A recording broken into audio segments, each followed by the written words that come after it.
On October the 14th, Reuters obtained NHS draft guidance revealing that the prolonged 5-year wait for accessing gender-affirming care had compelled individuals to pursue solutions from the private sector or to resort to unprescribed methods. As a response, the NHS is contemplating the prohibition of private care providers from prescribing gender-affirming treatments. Additionally, there is a proposal to make it mandatory for healthcare providers to report cases where patients are discovered to be using unprescribed hormone medication. Within the draft guidance included significant limitations on social transition, encompassing actions like pronoun and clothing changes were outlined. This was categorised as an active intervention carrying potential risks, and its endorsement was stipulated solely for situations involving clinically significant distress or notable impairment of social functioning. This suggested policy has drawn comparisons from certain quarters to conversion therapy.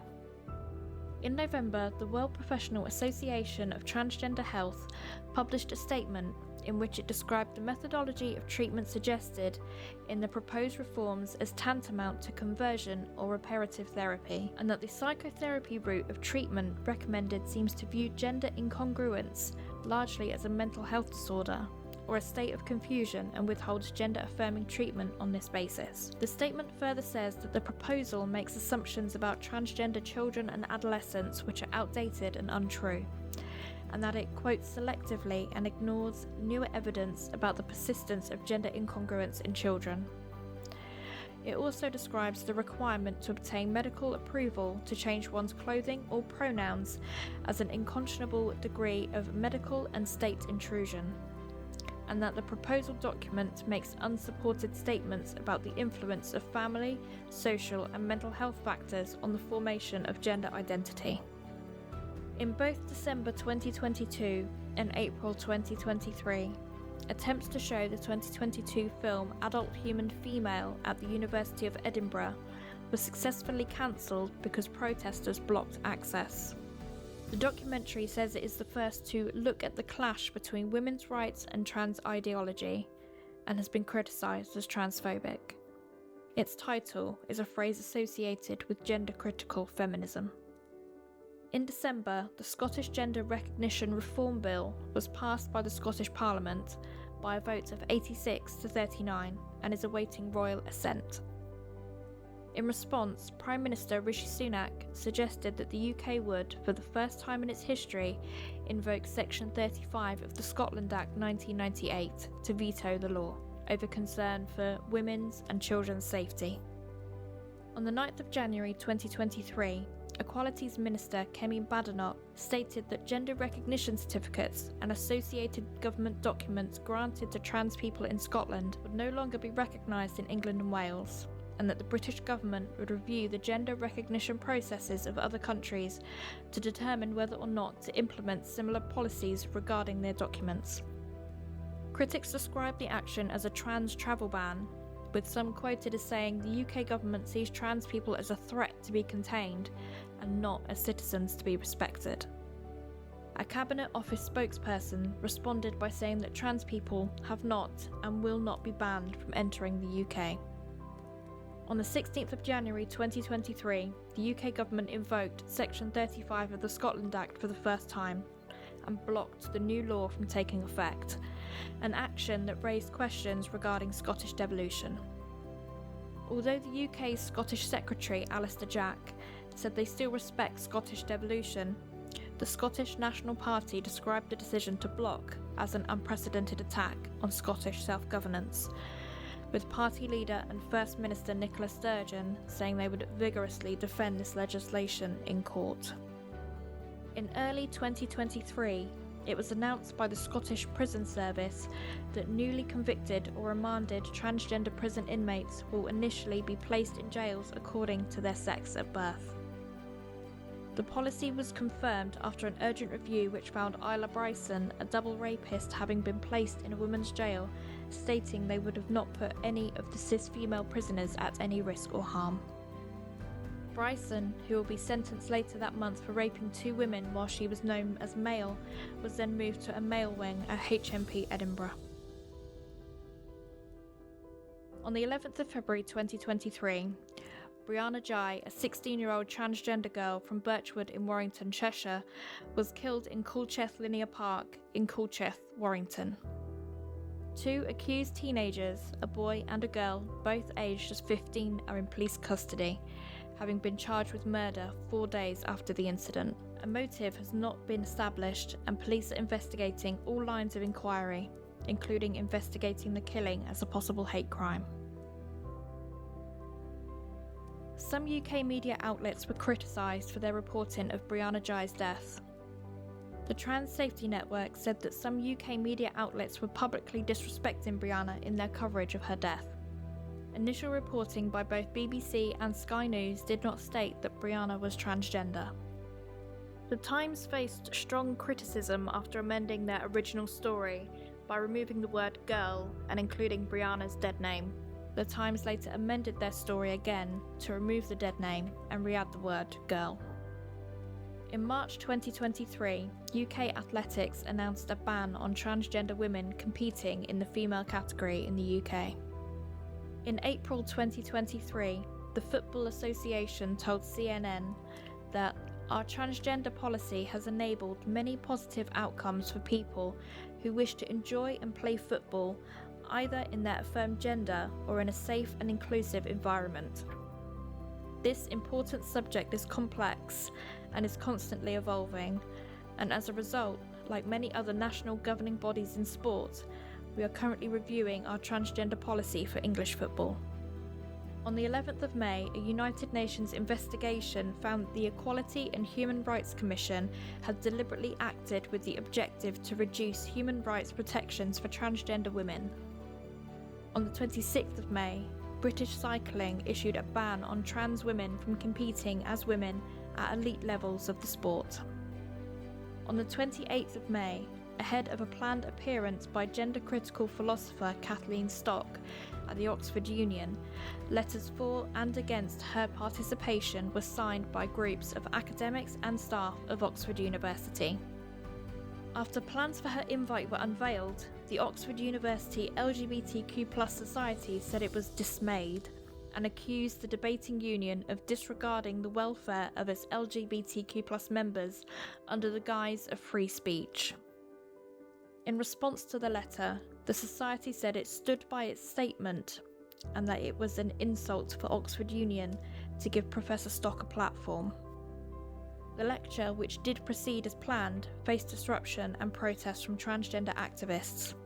Among these activists, Riz Posnet notably made a statement by wearing a t-shirt that read "No more dead trans kids" and affixing their hand to the floor directly in front of Kathleen Stock, requiring police intervention for removal.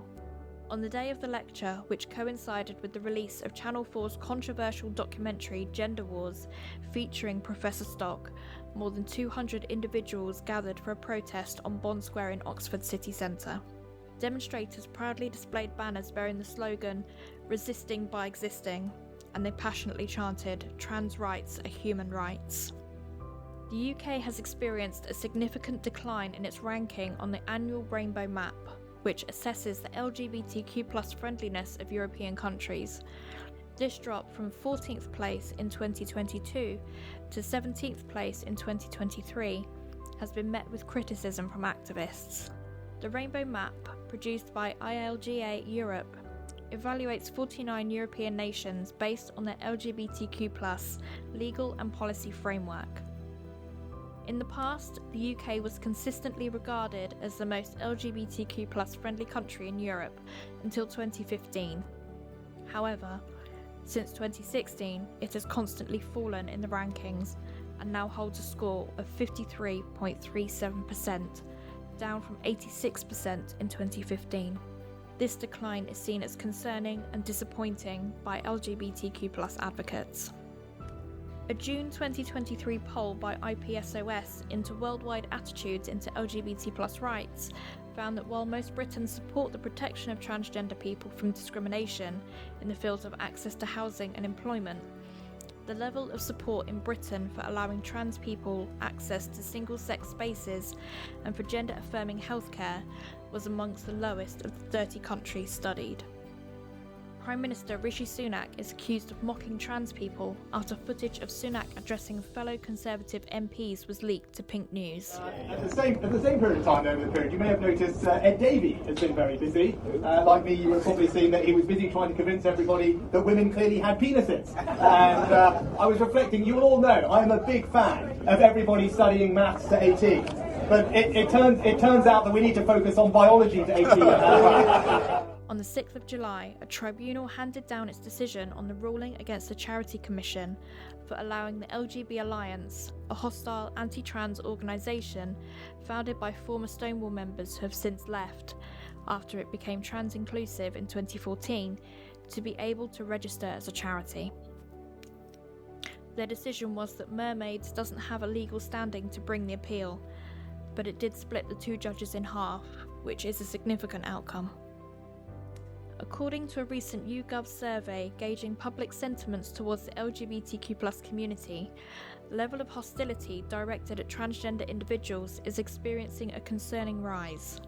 The study, published on the 11th of August, reveals that 39% of the British population holds positive views towards transgender people. In contrast, 33% express neutral feelings and 4% remain uncertain about their stance. Conversely, 25% of respondents harbour negative sentiments towards the transgender community. This marks a notable increase from the 16% recorded in 2021. This trend aligns with the findings of YouGov research conducted in 2022, which indicated a declining level of support for transgender rights amongst Britons. In the survey from the previous year, almost half of the respondents, 49%, believed that discrimination against transgender individuals constituted a significant societal issue. This shift in public attitudes occurs against the backdrop of escalating attacks on the transgender community, both from politicians and the media. The International Chess Federation says it is temporarily banning transgender women from competing in its women's events. Many sports governing bodies have been working on policies towards transgender athletes, but chess does not involve comparable levels of physical activity. UK MP Angela Eagle, who was a joint winner of the 1976 British Girls Under-18 Chess Championship, said, "There is no physical advantage in chess unless you believe men are inherently more able to play than women. I spent my chess career being told women's brains were smaller than men's and we shouldn't even be playing. This ban is ridiculous and offensive to women," she added. In September 2023, Oxford University Press withdrew from its agreement with philosopher Alex Byrne of the Massachusetts Institute of Technology to publish his book, Trouble with Gender: Sex Facts, Gender Fictions. The publisher said the book did not cover its subject in a sufficiently serious or respectful way. The author told The Times that Oxford University Press had withdrawn because the book critically analysed gender identity. On the 23rd of September, Home Secretary Suella Braverman spoke at the American Enterprise Institute. In that speech, she said, "Where individuals are being persecuted, it is right that we offer sanctuary. But we will not be able to sustain an asylum system if, in effect, simply being gay, or a woman, or fearful of discrimination in your country of origin is sufficient to qualify for protection." On Tuesday the 3rd of October at the Conservative Conference, Home Secretary Suella Braverman made the following remarks. "Those who fail to conform are persecuted, chased out of their jobs for saying that a man can't be a woman, scolded for rejecting that they're beneficiaries of institutional racism, disciplined for using the wrong words. This Conservative government has begun the task of clearing out this pernicious nonsense." On Wednesday, the 5th of October, Prime Minister Rishi Sunak also made the following remarks during his speech. Should know when hospitals are talking about men or women. And we shouldn't get bullied into believing that people can be any sex they want to be. They can't. A man is a man and a woman is a woman. That's just common sense.